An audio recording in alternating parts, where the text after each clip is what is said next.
गलतियां हुई हैं, हिंदुओं से बहुत बड़ी बड़ी गलतियां हुई हैं। उन गलतियों से हमें सुधार करने की जरूरत है, नहीं तो हम सब धीरे धीरे खत्म हो जाएंगे। एक बहुत बड़ी गलती इतिहास में हुई है। इंदिरा गांधी की हत्या हुई 84 में। हत्यारा कौन था आपको पता है? हत्यारा सिख था। एक सिख ने अगर हत्या की है या दो सिख ने अगर हत्या की है तो क्या पूरे सिख कौम को खत्म कर देना चाहिए?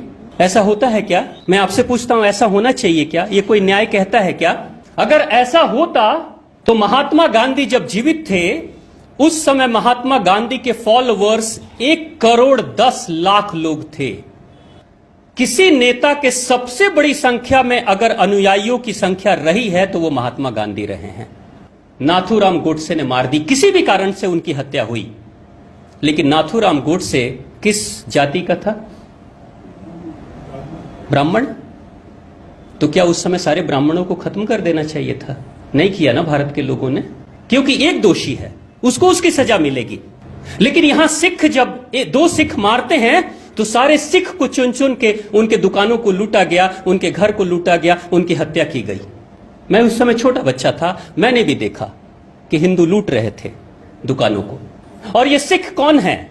ये सिख वही कौम है जब हिंदू धर्म के ऊपर खतरा मंडरा रहा था, जब हमलावर आते थे पंजाब के प्रांत में, तो हमारे 10 गुरु मिलकर और गुरु नानक देव से होते होते गुरु गोविंद सिंह, वीर कुंवर सिंह, यानी बिहार का कितना बड़ा योगदान रहा कि सबसे जुझारू जो सिख गुरु रहे वो भी बिहार के रहे और आपके पटना के रहे। इतना बड़ा योगदान। वो सिख गुरु किसकी रक्षा के लिए कर रहे थे? सब कुछ हमारे पूर्वजों की रक्षा के लिए अपना बलिदान दे रहे थे। वीर कुंवर सिंह 80 साल की उम्र में हाथ में गोली लगती है और कैसी मिट्टी के गुरु बने होंगे, कैसा बिहारी रहा होगा कि तलवार से अपने हाथ को काट देता है और फिर भी लड़ाई लड़ते रहता है। कैसा रहा होगा वो योद्धा? वैसे गुरु, जिस बिहारी गुरु ने सिखों को इतना शक्तिशाली बनाया, 1970, 75, 80 तक हर परिवार से, हिंदू परिवार से एक नौजवान लड़का सिख बनता था। अगर 4 बेटे होंगे तो एक सिख बन जाएगा गुरुजी। अगर 4 बेटे होंगे हिंदुओं में से तो एक को सिख बनाया जाएगा, एक को फौज में भेजा जाएगा और दूसरा समाज की सेवा करेगा और चौथा परिवार के लिए धन कमाएगा। कैसी सोच थी भारत की। लेकिन ये 70-80 तक सिख बनाया जाता था।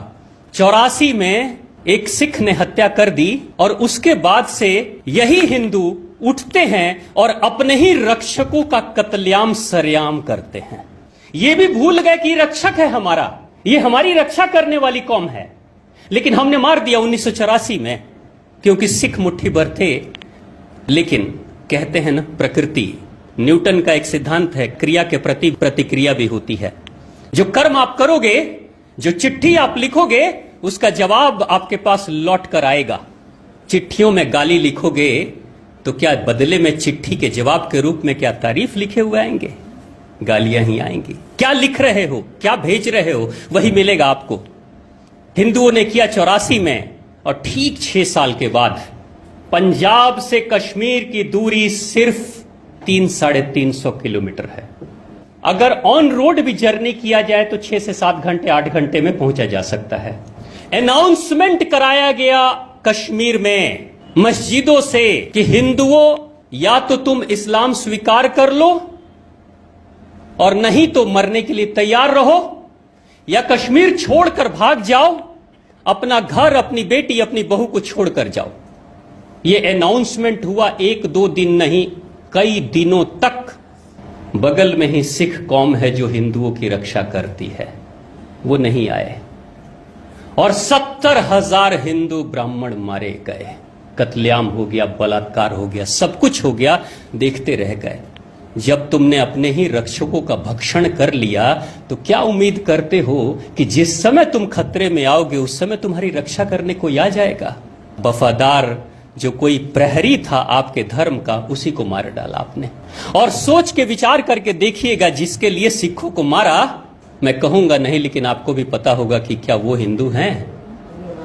आप खुद, आप सब समझदार हैं, जानते हैं ऐसी गलतियां हुई हैं हमसे।